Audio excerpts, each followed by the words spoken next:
যেভাবেই হোক করতেই হবো।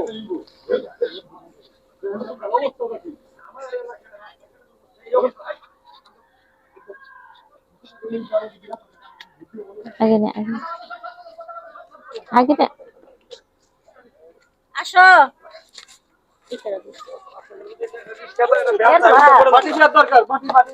কি করে রে কুটকুট করা হেরা দিয়ে রাস্তায় কাম করে ভাইরা আপনারা কি করেন এনে?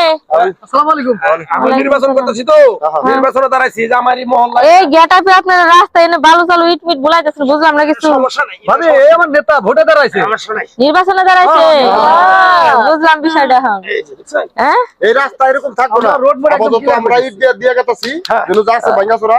এটা তো সবাই কয় নির্বাচনের আগে ভাই, পরে আর কেউ রাস্তা ফিরাও পায় না। ভোট দিয়ে দেখেন আপনাদের পাশে যেন থাকতে পারি আমি। এই যে এরকম রাস্তা জায়গায় জায়গায় গাবলা গাবলা ভোট তো আমরা প্রতি বছরই দেই, ঠিক করার চেষ্টা করবো। আগে সবাই করে উন্নয়ন করবো, রাস্তাঘাট করে না। একটা কথা দিয়ে গেলাম, এই রাস্তা যে আপনি ইটের চলে গেছে না, যদি খালি নেতায় পাস করে একবার পাকা হয়ে যাবো। দেখ ভাই এই রাস্তার ইট যেটি আছে এটিও থাকবে, থাকবো না। হ্যাঁ তাই কথা দিলাম। এই দেখেন আমি নির্বাচনে পাস হওয়ার আগেই এই রাস্তাঘাটে কাজ করতেছি, নিজ হাতে কাজ করতেছি। এই হাত দিয়ে আমি মনে করেন ভাত তুলেও খাই না, তারপর আমি কাজ করতেছি। সস্তা দেও খুঁজে পাওয়া না না ভাই, এটা আপনি ভুল বললেন। দূরবীনটা বাজাবো, কত দূরে থাক। এ বড় ভাই থাকবো। এরা কই না মনিরের বাড়ি আমরা ঘর উঠা দিয়ে আসলাম, কবে এই যে 3 দিন হচ্ছে। চাপা বাজি কথা। হ্যাঁ আমার মন রক্ষা করুন তো মনে করাই দাও।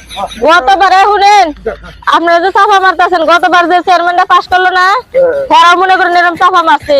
এই রাস্তার অবস্থা আরো ভালো আসলো, হে উঠার পর আরো খারাপ হয়েছে। লোক যদি একটা মনে করেন তাহলে তো না। ভোট দিয়ে আমরা তারে পাস করাই দিলাম। 25 বিঘা জায়গা বেচে আমি এবার আর কারণে ভোট দিন না, ভোট কেন্দ্রে যাম হই না। 25 বছর 25 খাতা জমান নেতারে একটা ভোট দিয়ে দেখেন। টাকা কেস হাতে মেয়ে নিছে এখন। ভোট তো একটা করে তো দেন দেই, তা তো পাই না। একটা ভোট দিয়ে দেখেন। আমরা আয় জায়গা পাই না। এই যে বস্তা বুঝতে না আবর্জনা হারা এই রাস্তা একদম ক্লিয়ার থাকবে, আমরা কথা দিয়ে দিলাম। চাপা বাস এরা চাপা বাস নির্বাচনের আগে না প্রচার করে খালি।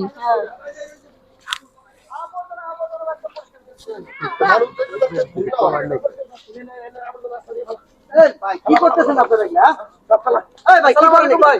ওয়ালাইকুম আসসালাম ভাই। হ্যাঁ আপনি তো ভোটে দাঁড়াইছেন। ভালো আছেন না ভাই? হ্যাঁ ভালো আছি। এই যে কি করতেছেন আপনারা? এই যে রাস্তাঘাটে এই যে ইট ফেলে উঠে গেছে লোক আইছে না। ভাঙা ইট আমার নেতা নিজে হাতে লাগাই দিয়ে গেছে। ভোটে দাঁড়াইছে। ভোটে দাঁড়াইছেন আগে যে চেয়ারম্যান ওই এই কথা বলে গেছে, ইট কে বলে গেছে তো এটা টাকা হয়ে যাবো গা। 5টা বছর খাই গেছে। কেউ মনে করুন আল্লাহ যদি হারাইছে, আল্লাহ যদি আমার আমি কইতাছে বড় গলায় কথা কয়ে গেতাছি। এই যে শুনেন, আমি নেতা যদি নির্বাচনে পাস করি আমরা কাজ করব। এরকম জায়গা জায়গা গাবলা থাকবো না। শুনেন আপনি কাজ করবেন ভালো, আমরা খুশি হইলাম, কিন্তু এই উপরে উপরে ভালো দেখে লাভ নাই, বুঝছেন? ভিতরে ভিতরে ভালো হইতে হবে। আপনারা এখন এসে মনে করেন যে ইট একটা উঠে গেছে, এটা বহায় দিয়া আপনি এলাকার মানুষের দেখাইতেছেন যে আপনি একেবারে জনসেবায় নিজেরে বিলীন করে দিলেন। এই যে দেখেন নেতা পাসই করে নাই, এই বিধবা মহিলার ঘর দিয়ে দিছে। হ্যাঁ ওই তো ঘর দিয়া দিছে, এক ঘর দিয়া দিছে, আর পাস করার পর 10 ঘর মাইরে খাবো। এটা আপনাকে চরিত্র আমরা বুঝে আলাইছি। এই হাত ধরে দিয়া আমি জীবনে ভাত খাই নাই, এই হাত দিয়ে আমি জীবনে হুঁচি নাই, সোনার চামচ দিয়ে ভাত খাই। আর এই লোকে আমি এনো ইট এই সোনা চামচ দেয় এখন দেবো না। এই যে নির্বাচন আছে 7 দিন পরে সোনা চামচ তার আগে দেবো না। আপনারা ভুল বুঝতেছেন। এই যে আমি নিজের হাতে কাজ করতেছে, এই যে হয় যে। নিজের হাতে বালু ইট ফেলে কাজ করতেছে। নেতা চামচ দিয়ে ভাত খায়। এই যে এই দেখো জায়গায় জায়গায় গাবলা। হ্যালো? এই যে একটা কথাই আছে না, এই একটা কথাই আছে না, যে মেঘ গর্জে বেশি ওই মেঘ বর্ষে না। ঠিক আছে, আপনারা তো এই মেঘ এখন গর্জিতেছেন, পাশ হওয়ার পরে আর আপনাকে বর্ষণ হবো না, বুঝছেন? আপনাকে চেনা আমাকে শেষ এই মিথ্যা আশ্বাস দিয়ে হ্যাঁ জনগণের মূল্যবান ভোট গুলা এইভাবে চুষা নিয়েন না, জানবে আপনারা। হ্যাঁ, না, ভোটে পাশ করে হেরে যদি পারে না তারপরে ওটার সামনা করা। এই লোক কিন্তু খুব শিয়ানা লোক, বেশি বুঝতেছে না, এগুলো কিছু কই যান।